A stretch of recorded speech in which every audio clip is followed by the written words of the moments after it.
Alright, hi guys. So I got something really exciting to share with you today. It's going to be the Arduino project between Katie Combs and Jacob Gamble for Physics 357.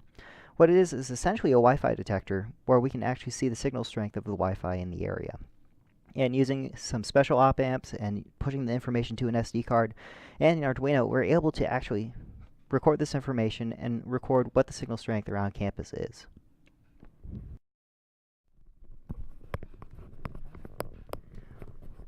Alright, here, so we have Arduino, we have an outline. Make sure that we hit all our points. We're going to have this outline here, and we're going to keep on going. So we're going to talk about the goal, the circuit and how it works, the code, how it works, deploying it, and getting our data collection, and doing some analysis on the code.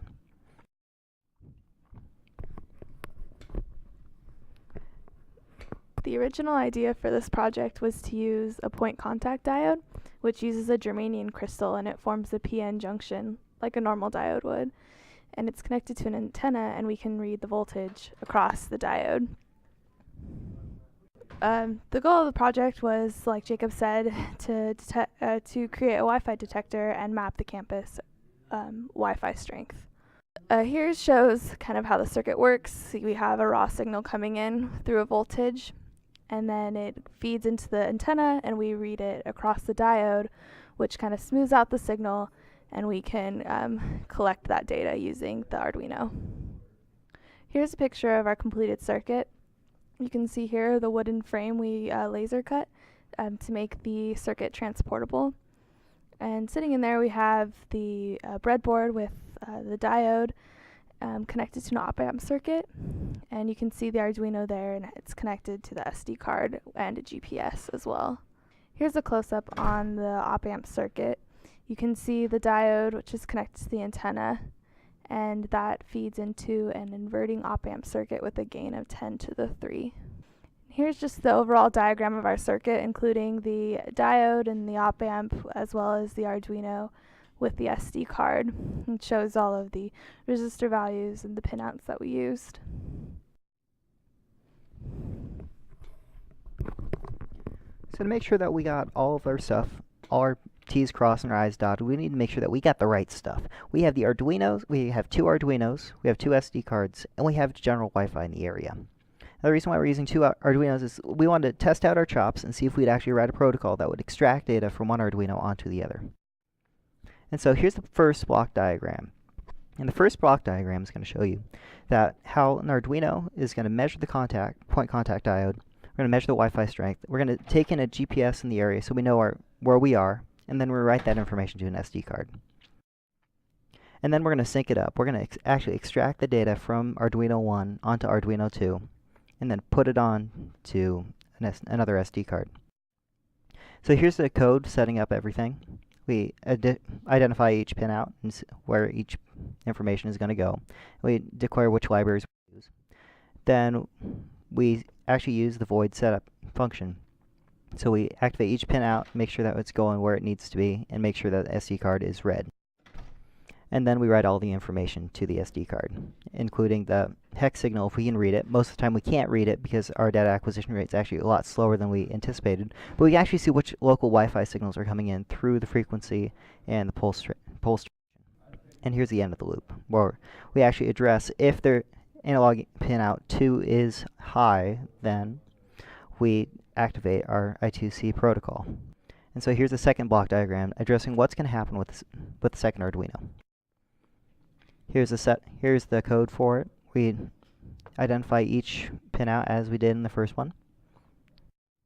And this is how we read it all. The only difference here is really the I2C protocol in the second part, where we actually identify that we're going to read off the information from the SD card and write it onto the other Arduino. And here's the end of the code. This is our Wi-Fi detector circuit.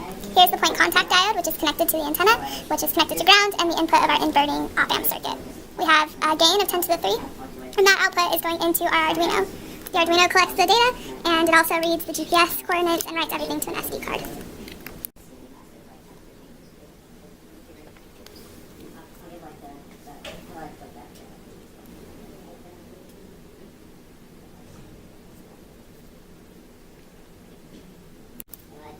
Here we have two Arduinos hooked up to an I2C protocol.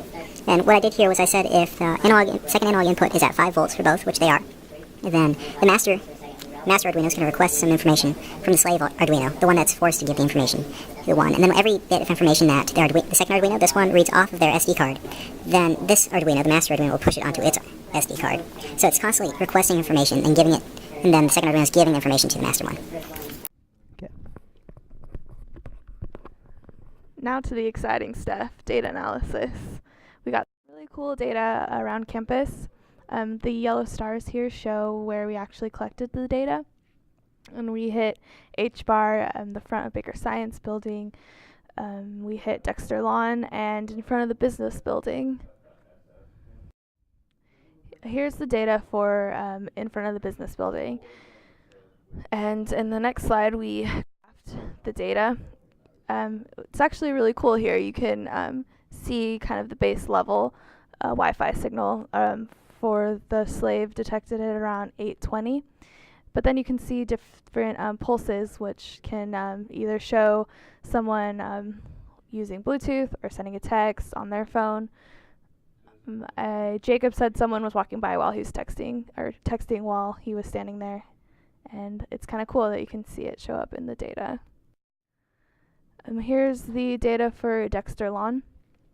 As you can see right at the top, there's a pulse duration, and that's a rare occurrence where we're able to catch a hex signal, and it's really cool, either a text, a phone call, someone using Bluetooth. And here is the data graphed for this. You can see just the base signal around 1,000, and that's the Wi-Fi signal. The slave graph is interesting because there's kind of the saturation upwards. We were thinking Jacob was using his computer at the time, and it could be some computer noise influencing the Wi-Fi signal in the area. Here's the Baker Science data. So this shows the averages of that. The slave graph shows a lot of different fluctuations there. Either, again, someone using a cell phone in the area. The master graph is interesting because it shows kind of a decay, and we were thinking that could possibly be some more computer noise powering down something along those lines, something to influence the Wi-Fi in the area. Here's the data for the H-bar. This is interesting because this data was collected early in the morning, and there were not very many people around, but there were people in H-bar. And here you can see the pulses. We got a lot more pulse durations here than anywhere else, which is congruent to the amount of people in the other areas. For example, Dexter Lawn was empty at the time. Here's the graph for H-bar. You can see kind of the base level on the slave Arduino, and then on the master, again, those oscillations which align with the pulse durations that we measured.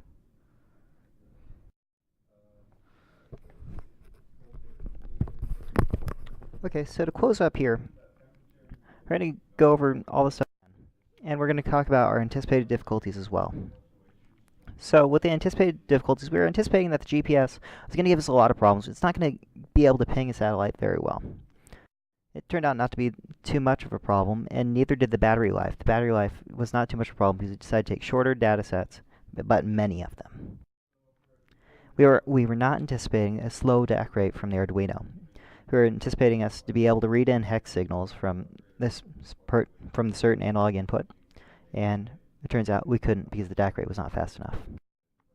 Successes, we were able to actually get the Wi-Fi that we needed from just having the alligator clip on the breadboard, which is great. The antenna worked specifically as we anticipated, where the geometry dictated what type of modes we'd actually take in. Future work, we're looking at changing up our locations and making sure that we could hit all the right spots. And we were going to have a longer time period length and see how the fluctuations actually happen throughout the rest of the day. and maybe actually read in some hex signals.